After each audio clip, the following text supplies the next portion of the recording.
Welcome everybody. We are here today with Mr. Zack Sharp. What up? Zack is a 21-year-old Chick-fil-A manager and helps. What do you do here at the church? You also work at church part-time. Yeah, so I do worship and communications here at Storyline Fellowship. Okay. Zack, you're 21 years old. You've never gone to college. Well, Ish. but you got out of college quick. Got out of college quick. From the outside perspective, I'd say you're 21-year-old, you're successful. If you don't mind, you're debt-free. You never paid a lot of money for college, and you have a pretty good salary right now with all your jobs combined? I have a decent salary. Okay. We're talking over $55,000 for the record. As a 21-year-old who never went to college. Zack, you work two jobs. Your day job is Chick-fil-A, and then you make good money doing that, and you have management and everything. What makes you want to do a second job? Why are you not satisfied with just having one job and making, 40 grand being a manager or something? Yeah, so, my second job is my dream job, and my first job, my day job, is just to support my dream. Okay. All right, so you're doing your day job to support your dream job. Yes, sir. Side hustling and making a pretty good money side hustle, but doing something that you love. Why did you choose not to go to college, or you went for a semester or so and got out? But why did you not feel like it was necessary to continue college? I just didn't see the value of going into that much debt. Just the learning experiences that you have in real life kind of, for me, outweigh a college experience. Mm-hmm.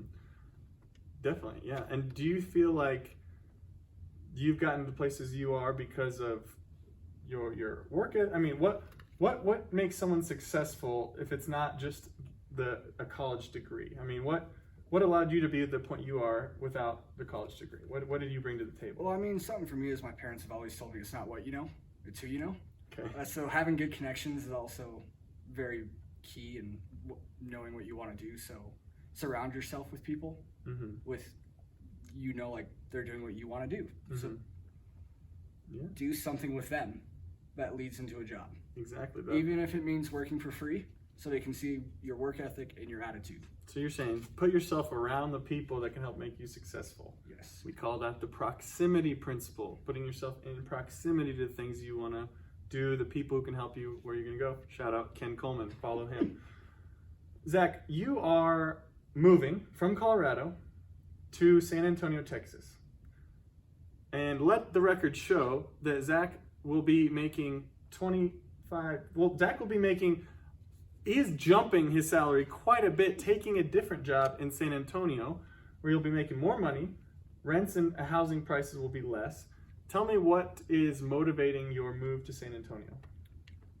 Just the financial freedom of making a little bit more money and having to pay less for housing, and just cost of living is a lot cheaper.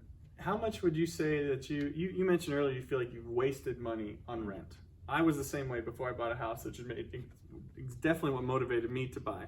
How much would you say you wasted this in 1 year? Within my lease, I've thrown about $20,000. Okay, thrown $20,000 away. $20,000 just to live. Yeah. So you're motivated to buy Yes. a house, Yeah. and you're moving to a place where you can do that even easier. Yeah. What's motivating you to buy a house versus rent, besides $20,000 wasted down the drain in rent in 1 year? Rent definitely is not investing your money. In buying a house is. Mm-hmm. And the money that you throw into your mortgage is equity into your home and not money out the door. That's right, yeah. Would you ever be thinking about even having a roommate or something? Or you kind of like living alone? I kind of like living alone. Okay. Well, to each their own. You're going to be in a great situation where you have the options to choose that or not. So what would you tell the person? What I like about Zack is moving his life.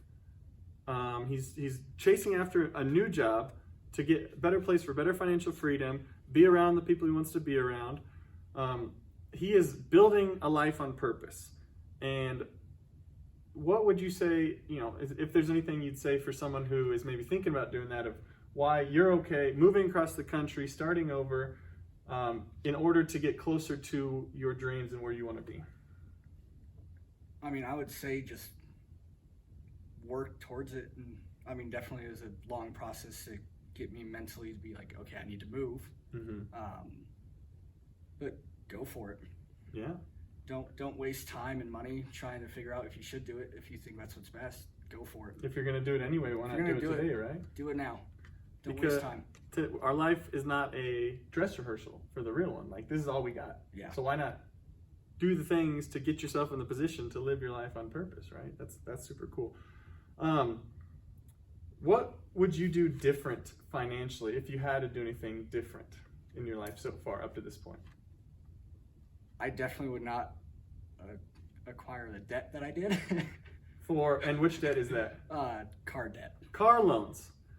So Zach is a very smart young man right here. Zach has done some very stupid things, like taking out a full loan, 100% loan on one of his cars. He has 2 cars, so this was just the toy car. So 100% loan on a toy, which it is a nice toy. I've ridden in it. It gave me some, but it was. But if you could do it over again, you wouldn't take out the car loan debt. No, I would wait, save up the money, pay it all off. Pay it all in cash. Yeah, that's right. Like as they say, Chevy's motto is "like a rock," right? Because that's the values of cars sink, just like a rock. As soon as you pay it, that car you probably owe more on it than what it's worth right now. Maybe. Close. It's about even. Okay, yeah, it's about even. Okay. So, but you're making a smart decision, you're looking forward, you're moving somewhere where you can save money on rent, maybe buy a house, and increase your salary at the same time. So decreasing expenses and increasing salary, really tipping the scale in your advantage, which will help you become debt-free within a year or so, right? You should be able to pay all that off. I should be able to throw all my money that's extra at my debt. Yeah. Because interest alone is killer on any loan. Yeah, exactly. So Zach is going to be 22, debt-free, making more money than a lot of people with 6-year, 8-year degrees. I'm going to be a manager down in the store down there, and you'd say you gained a lot of that experience from your work at Chick-fil-A, and you have that management experience. What will you be? I guess we talked a little bit about this, but what do you think you're bringing to that success that comes not from the college degree? Or what do you think makes people get the jobs that they want or be able to be successful? The college degree or the X factor, something else? I think when you're working and you're building up character, you're building up job qualities, what people want to hire. So, I mean, obviously I don't have a college degree, but I'm a manager. So I have people skills. I know how to handle tough situations. Man, I feel like I'm interviewing for the job again. That's right. And you grinded. I mean, let's think about it. Zach is 21 years old. He's been working six days a week at Chick-fil-A, plus how many days a week here at the church? You're working 7 days a week, essentially, right? Yeah, I don't have a day off. Yeah, you don't have a day off, and you've been doing that for how long? 3 years. 3 years without a day off, grinding. Mad props to this guy right here. So much that I had to stop and throw up an interview while we were about to play basketball because I had to get this guy's perspective. So, things that we could take from and learn from Zach. 1, college can be a great thing, but it's not for everyone. It doesn't have to be. There are other ways to success where Zach can be making a great salary just because of what he's got between his shoulders without any college debt. If you could do it again, you wouldn't buy 2 cars at age 19, 20, or one that you take a lot of debt on, which you're going to be paid off, which is great. And you're being very intentional about moving across the country and restarting to find a place that you can have in a better financial situation, give yourself more freedom, work less days a week, probably. You're not going to be working 7 days a week, I assume. Be close to people you're going to be close to and start buying a house. Phenomenal things. A lot of people may not have the guts or the willingness to uproot their life to help them get to a better situation. So I think we can learn that from Zach as well. Zach, one last thing, if you could leave any advice for the next generation for 16-year-olds, what would you tell every 16-year-old if they were listening? Follow your heart, follow your dreams. Like college is definitely valuable, but it's not for everyone, like you said. Obviously, if you want to be a lawyer, you're going to need to go get some college, and then some. Yeah. But and I forgot to mention too, Zach, you've been working in the church here to be a worship leader. That's your dream job. Dream job. You're moving down to San Antonio, and that's also allowing you to work at a church plant, being a worship leader down there. So the situation was there. It was not here in his neighborhood, but he's changing his zip code to get closer to his Mount Everest dream job, changing your proximity, doing what you got to do. I love it. Keep doing your thing, Zach. Appreciate you letting me interview you. Now let's go dunk on each other. I'm going to go